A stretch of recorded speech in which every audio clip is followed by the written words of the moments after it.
মহিলাসকলৰ ধাতু যোৱা বা বগা স্ৰাৱ হোৱা বা হোৱাইট ডিচাৰ্জ এই সমস্যাটো এতিয়া প্ৰায় কমন সমস্যা নহয় জানো, প্ৰায় সকলোৰে থাকে। গতিকে এই ভিডিঅ'টো আজি মহিলাসকলৰ স্বাৰ্থত, এই যুৱতী মহিলাসকলৰ স্বাৰ্থত শ্বেয়াৰ কৰি দিয়ক, যিসকলে এই সমস্যাটোত ভুগি আছে বা কেনেদৰে অলপমান যেতিয়া বগা স্ৰাৱৰ সমস্যা হয় কেনেদৰে সেই সমস্যাৰ পৰা মুক্ত হ'ব পাৰি এই ভিডিঅ'টোৰ মাজত আজি জনাইছোঁ আপোনালোকক। গতিকে ভিডিঅ'টো আপোনালোকে শ্বেয়াৰ কৰি যুৱতী মহিলাসকলক উপকৃত কৰিব বুলি আশা কৰিছোঁ। হেল্ল' এভৰিৱান, আপোনালোক সকলোকে মোৰ এটা নতুন ভিডিঅ'ৰ মাজলৈ স্বাগতম জনাইছোঁ। আৰু এতিয়া 12টা বাজিব সময় হৈছে, মানে দুপৰীয়া হ'লে, আৰু আমি কিছু সময় পিছতে যাম যোৰহাটলৈ।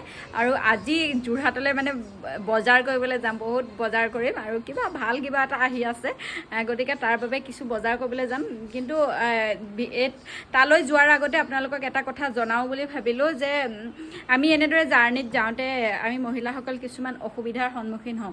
জাৰ্ণিত যাওঁতে বুলিয়ে নহয়, ডেইলি লাইফত এনেকুৱা কিছুমান সমস্যা থাকেই। আৰু মহিলাসকলৰ এটা খুব গুৰুত্বপূৰ্ণ সমস্যা হৈছে যে বগা স্ৰাৱৰ সমস্যা, যিটো ধাতু যোৱা বুলি কোৱা হয় মহিলাসকলৰ সাধাৰণ মানে কথাত ক'বলৈ গ'লে, যিটো ধাতু যোৱা সমস্যা, বগা স্ৰাৱ, হোৱাইট ডিচাৰ্জ, সেই সমস্যাটো প্ৰায় যুৱতী মহিলাসকলৰে থাকে আৰু খুব কমৰহে একেবাৰে নাথাকে বুলি ক'ব পাৰি। আৰু সেই মানে বগা স্ৰাৱৰ সমস্যাটোৰ কাৰণে বহুত অসুবিধাটো পৰিবলগীয়া হয়, স্বাস্থ্যৰো ক্ষতি হয়। আৰু বহুত যেতিয়া বেছি হয় তেতিয়া ডাক্তৰৰ পৰামৰ্শ ল'ব লাগিবই সেইটো খাটাই। আৰু তাৰ লগতে কিছুমান ঘৰুৱা কেয়াৰো আমি কৰিব পাৰি। আৰু তাৰ লগতে আটাইতকৈ ডাঙৰ কথাটো হৈছে যে বগা স্ৰাৱটো যেতিয়া হৈ থাকে তেতিয়া মানে কি হয়, আমাৰ কাপোৰবোৰ লেতেৰা হৈ যায় নহয় জানো। যদি অকণমান বেছিকৈ হৈ থাকে, ক'ৰবাত গৈ থাকোঁ দিনটো একেটা কাপোৰকে পিন্ধি থাকিবলগীয়া হয়, তেতিয়া সেই কাপোৰটো লেতেৰা হৈ যায়, মানে অলপ তিতা তিতা টাইপৰ, মানে তিতি যায়, যিহেতু ভিজি যায়, গতিকে তেতিয়া অকণমান সমস্যাত পৰিবলগীয়া হয়। আৰু তাৰ কাৰণে আমি কি কৰিব পাৰোঁ তাকে আজি আপোনালোকক ভিডিঅ'টোৰ মাজত জনাম। আৰু মহিলাসকলৰ কাৰণে, মহিলাসকলৰ স্বাৰ্থত এই ভিডিঅ'টো শ্বেয়াৰ কৰি দিব, যাতে যে আমি দিনটোৰ কাৰণে একেযোৰ কাপোৰ পিন্ধি থাকিবলগীয়া হ'লেও আমি অসুবিধাত নপৰোঁ। গতিকে মই আপোনালোকক ক'বলৈ ওলাইছোঁ আজি এইটো এভাৰটিন ব্ৰেণ্ডৰ পেণ্টি লাইনাৰ্ছৰ কথা। মই আপোনালোকক আগতেও জনাইছিলোঁ পেণ্টি লাইনাৰ্ছটোৰ সম্পৰ্কে। আৰু এইটো আপোনালোকে ডেইলি ইউজো কৰিব পাৰে।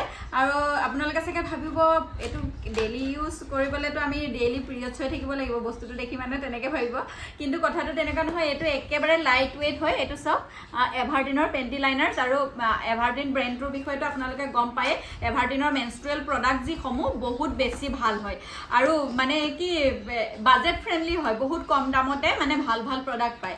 আৰু এতিয়া মই আপোনালোকক এটা উলিয়াই দেখুৱাইছোঁ, চাওক। এইটো আপোনালোকে যদি একেবাৰে ওচৰৰ পৰা চাই গম পাব, একেবাৰে পাতল, দেখিছেনে? আৰু একেবাৰে চুটি, মানে আমাৰ পেটবোৰ যিমানটো থাকে তাৰ আধাটোহে হ'ব। আৰু একদম লাইট ৱেইট, একদম পাতল, কিন্তু এইটো কটনী চফ্ট হয়, যাৰ কাৰণে আমাৰ স্কিনৰ কাৰণে বহুত বেছি ভাল। আৰু এইটো মই আপোনালোকক ক'লোৱে, যিসকলৰ বগা স্ৰাৱ অৰ্থাৎ ধাতু যোৱা সমস্যা আছে তেওঁলোকে মানে এইটো ইউজ কৰিব পাৰে, তেতিয়া মানে আমাৰ কাপোৰবোৰ লেতেৰা নহয়। আৰু তাৰ লগতে আমি যেতিয়া দিনটোৰ কাৰণে ক'ৰবালৈ ওলাই যাম, আমি ধৰক মানে ক'ৰবাত টয়লেট যাবলগীয়া হ'ল, তেতিয়াও আমি কিছুমান অসুবিধাত পৰোঁ, সেইটো মহিলাসকলেহে বুজে নহয় জানো। গতিকে আমি যদি এইটো ইউজ কৰি থাকোঁ তেতিয়া মানে আমাৰ কাপোৰ তিতি যোৱাৰ সম্ভাৱনা নাথাকে। পিৰিয়ডছ হোৱাৰ একেবাৰে শেষৰ দিনকেইটাত কাৰোবাৰ অকণমান ব্লিডিং কেইবাদিনলৈকে হৈ থাকে, একদম অকণমান হৈ থাকে, আৰু তেনেকুৱা সময়ত বিশেষকৈ এই গৰম দিনত ডাঙৰ পেড এটা লগাই থাকিবলৈ মন নাযায়, তেতিয়া আপোনালোকে এই পেণ্টি লাইনাৰ্ছটো ব্যৱহাৰ কৰিব পাৰে। এইটো বহুত বেছি ভাল প্ৰডাক্ট। 30 পিচ আহে এইটো পেকেটতে। লগাবলৈও আচলতে খুব বেছি সুবিধা, আৰু লগাই থাকিলেও আপুনি এইটো ব্যৱহাৰ কৰিছেনে নাই গমেই নাপায়। এতিয়া মই জাৰ্ণিত যাওঁতে মোৰ যদিও মানে কিছুমান সমস্যা নাই, তথাপিও এই বস্তুটো লগাই যাওঁ, যিহেতু মানে টয়লেট যাব লগা হ'লে যেতিয়া কাপোৰটো অলপ তিতি যায় বৰ অসুবিধা লাগে, যিহেতু চেঞ্জ কৰিব পৰা অৱস্থাত নাথাকোঁ চব সময়তে। গতিকে এইটো যদি ইউজ কৰা হয় তেতিয়া মানে সুবিধা হয়, তেতিয়া আমি মানে ফ্ৰেছ ফিল এটা কৰোঁ। গতিকে আপোনালোকে এইটো ল'ব পাৰে। আৰু ইণ্ডিভিজুৱেলি ৰেপড হয়, এণ্টিবেক্টেৰিয়েল ষ্ট্ৰিপ হয়, অডৰ কণ্ট্ৰল কেপাচিটিটো আছে।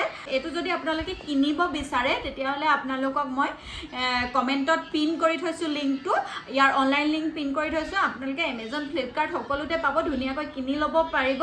আৰু ইউটিউবত যদি চাই আছে ডেছক্ৰিপশ্যনত লিংক দি থৈছোঁ, আপোনালোকে কিনি ল'ব পাৰিব। এইটো ডেইলি ইউজ কৰিব পাৰে। যুৱতী মহিলা সকলোৰে কাৰণে এইটো বহুত বেছি ভাল প্ৰডাক্ট হয়, যে মহিলাসকলৰ স্বাৰ্থত আপোনালোকে শ্বেয়াৰ কৰি দিব। আৰু মহিলাসকলৰ এনেকুৱা কিছুমান মানে ধৰক সমস্যা মেনষ্ট্ৰুৱেল কিছুমান সমস্যা সেইবোৰ আমি ইগৰাকীয়ে সিগৰাকীৰ কাৰণে আচলতে শ্বেয়াৰ কৰিব লাগে কিছুমান কথা আমি নোকোৱাকৈ থাকি যাওঁ এতিয়া ধৰক বগাস্ৰাৱৰ সমস্যাটো বেছি হ'লেতো ডাক্তৰক দেখুৱাবই লাগিব কিন্তু অকণমান কম পৰিমাণে হৈ থাকিলে আমি কেনেদৰে প্ৰটেক্ট কৰি ৰাখিব পাৰোঁ আশা কৰিছোঁ ভিডিঅ'টো আপোনালোকক উপকৃত কৰিছে আৰু ভিডিঅ'টোৰ পৰা বিদায় ল'লোঁ